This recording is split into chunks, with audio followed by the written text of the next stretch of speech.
নমস্কার।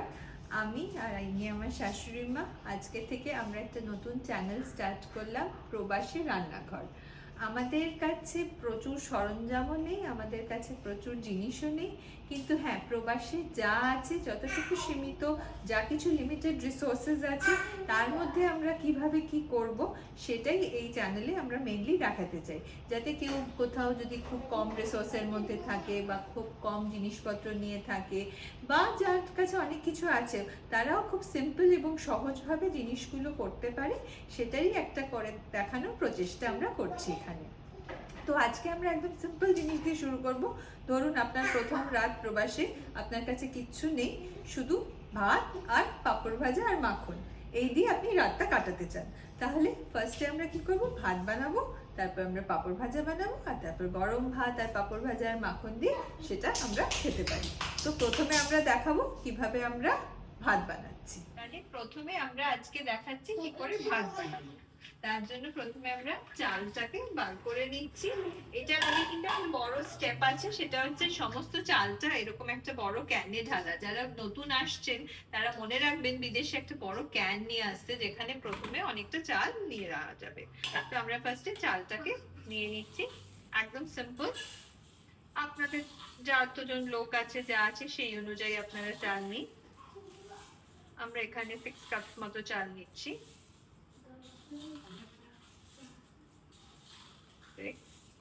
নিয়ে তারপরে এই স্টেপটা কিন্তু খুব ইম্পর্টেন্ট। হ্যাঁ, ফার্স্টে চালটা কেটে একটা বড় ক্যানে রাখা, তো সেই বড় ক্যান বা জারটা কিন্তু মনে করে নিয়ে আসবেন, নাহলে আবার বারবার করে সেই ছোট ছোট চালের প্যাকেটস কিনতে হবে। তারপরে চালটাকে আমরা ভালো করে এবার ধুয়ে নেব।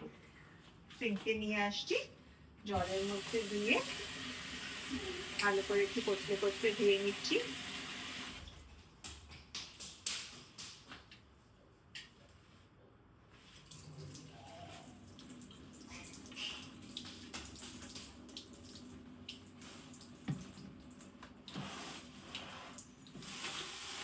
তারপরে আমাদের আরেকটা জিনিস, যেটা একটা বিদেশের রান্নাঘরে খুব ইম্পর্টেন্ট, সেটা হচ্ছে একটা রাইস কুকার। তো এখানে আমাদের কিছুটা ভাত আগের আছে, তো কোনো অসুবিধা নেই, তার মধ্যে আপনি আপনার এই ভাতটাও দিয়ে দিতে পারেন। তো রাইস কুকারের মধ্যে আমরা চালটাকে দিয়ে দিলাম। একটা মনে করে একটা 1 লিটার বা 1.5 লিটারের ছোট একটা রাইস কুকার আনতে পারেন, তাহলে খুব ইজি হবে আপনার ভাতটা বানানো। তারপরে আমরা একটু জল অ্যাড করে দিচ্ছি। আর ততক্ষণে তুমি পাঁপড় ভাজাটা রেডি করতে থাকো। নেক্সট তো পাঁপড় ভাজা দেখাবো আমরা, তুমি রেডি করতে থাকো পাঁপড় আর তেল বার করে এসো। এবার এখানে আমরা যতটা চাল দিয়েছি তার থেকে 1.5 আঙুল বেশি জল দিয়েছি, দ্যাটস ইট, আর কিচ্ছু না। এখানে এটা অন করা আছে সুইচটা, আর জাস্ট আমি একটা সুইচ অন করে দিলাম, ব্যাস, অল সেট ফর দ্য ভাত। তো রাত্রে অর্ডার দিয়ে কোথায় গ্রাবে কি পাওয়া যাবে, না কোথায় এখানে নতুন জায়গায় নুডলস পাওয়া যাবে, না কোথায় কিনতে যেতে হবে, কিচ্ছু ভাবার দরকার নেই। জাস্ট ভাত বসিয়ে দিই, ওদিকে পাঁপড় ভাজার সরঞ্জাম রেডি হচ্ছে। নেক্সট আমরা পাঁপড় ভাজা দেখাবো, অ্যান্ড ওয়ান্স ইটস ডান, ভাত পাঁপড় ভাজা আর মাখন দিয়ে আরামসে ফার্স্ট রাতটা কাটিয়ে দিই। এবার পাঁপড় ভাজা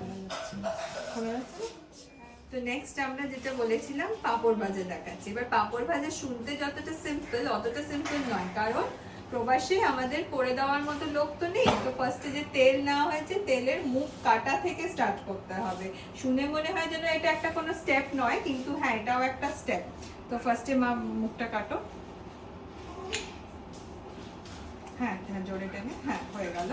তো ফার্স্টে তেলের মুখটা কাটা হলো, তারপর পাঁপড়টা আমরা, কারণ কি এগুলো সাধারণত দেশে আমরা অতটা খেয়াল করে থাকি না, এবার একটা ছোট কন্টেনারে সেই তেলটা আমরা ঢেলে রাখছি, যেটা রোজকার ইউজের জন্য। কারণ কি এতটা তেল তো রোজ রোজ ওরকম করে ঢালা যাবে না। দেশে যেমন এগুলো আমরা অতটা খেয়াল করি না, কারণ কি কেউ রান্নার লোক বা আমাদের যে হেল্পার থাকে সেই এগুলো করে দেয়। তো একটা কাটা, তারপরে ঢালা, তারপরে বাটা, এই ছোট ছোট পয়েন্টস গুলো না আমাদের মাথা থেকে মিস হয়ে যায়। আর এদিকে পাঁপড়টা নিয়ে, পাঁপড়গুলোকে মা আগেই কেটে রেখেছে। এবার গ্যাস অন করলো, তেল দিল, এবার একটা পাঁপড় ভাজা করা হচ্ছে। কিভাবে ছাড়তে হবে না একটু দূর থেকে, তেলটা গরম হোক আগে, তেলটা একটু গরমের জন্য ওয়েট করতে হবে আমাদের।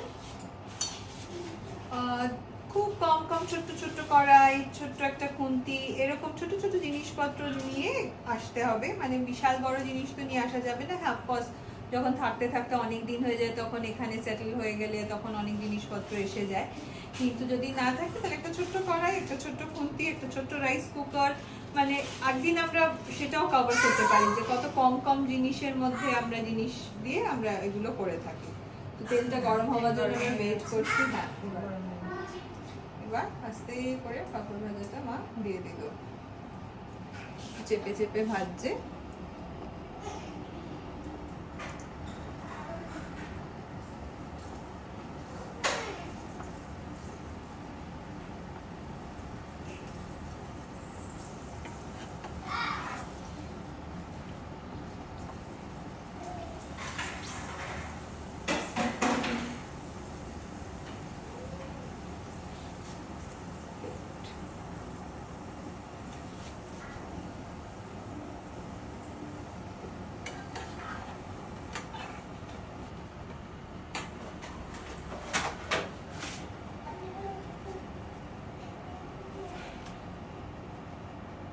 ব্যাস, একটা পাঁপড় রেডি।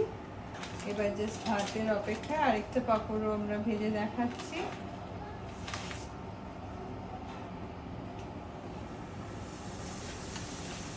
অলরেডি তেলে পাঁপড়টা দিলে একটা সুন্দর পাঁপড় ভাজার গন্ধ এসে গেছে। তেলটা গরম হয়ে গেছে বলে পাঁপড় ভাজাগুলো বেশ ফুলে ফুলে উঠছে। তো দেশ থেকে আসার সময় পাঁপড় ভাজা আর এগুলো নিয়ে আসলে বেশ, প্রথম দিকে অ্যাটলিস্ট কয়েকদিন নিয়ে কোনো চিন্তা নেই। বেশ মুচমুচে পাঁপড় ভাজা হয়ে আসছে। গ্যাসের ফ্লেমটা একটু কমানো বাড়ানো হচ্ছে। ব্যাস, আমাদের পাঁপড় ভাজা রেডি। এবার জাস্ট ভাতটা হওয়ার অপেক্ষা, তারপরে আমরা সার্ভ করে দেবো। বাকিটা তুমি, আচ্ছা, এখানে ভাতটা খুলেছি, এখানে ধোয়া বেরোচ্ছে। ভাতটার উপরে একদম ঝরঝরে সুন্দর ভাত হয়ে গেছে। এবার এই ভাতটা, যেহেতু বেশি আমাদের আইটেম নেই, তাই ভাতটাকে একটু সাজিয়ে দিচ্ছি একটু বাটি ভাত করে।